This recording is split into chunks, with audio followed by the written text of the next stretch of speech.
السلام عليكم ورحمة الله وبركاته. أهلا بحضراتكم.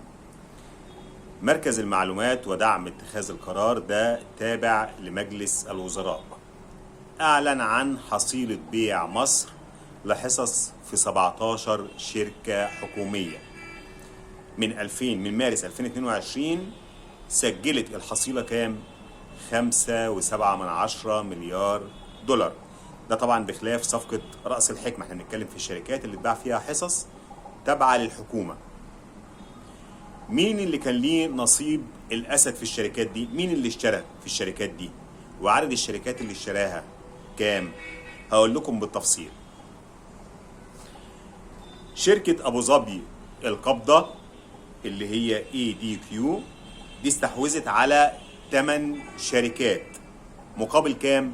طبعا حصص في ال8 شركات دي مقابل 2.6 مليار دولار. صندوق الاستثمارات العامة السعودي استحوذ على 4 شركات مقابل 1.3 مليار دولار.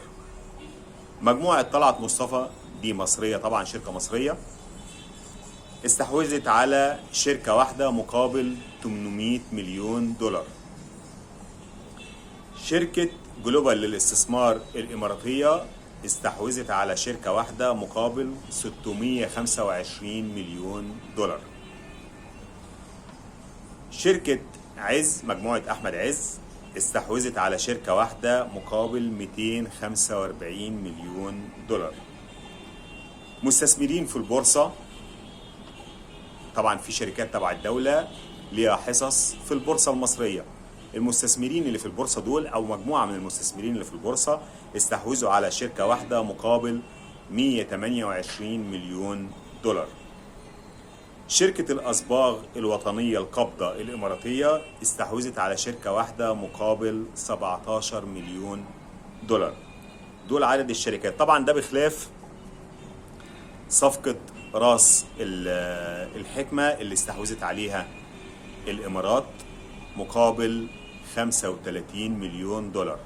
11 مليون دولار كانوا هنا وديعة للإمارات موجودة عندنا في البنك المركزي، تم التنازل عنها وخدوا مقابلها بالجنيه المصري، يعني حولوا ال 11 مليون دولار دول لجنيه مصري.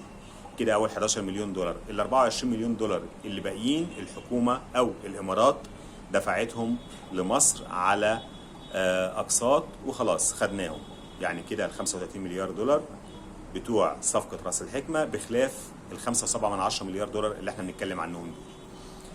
ربنا يكتب الخير لمصر والمصريين، وتقبلوا تحياتي سمير طنطاوي. السلام عليكم ورحمة الله وبركاته.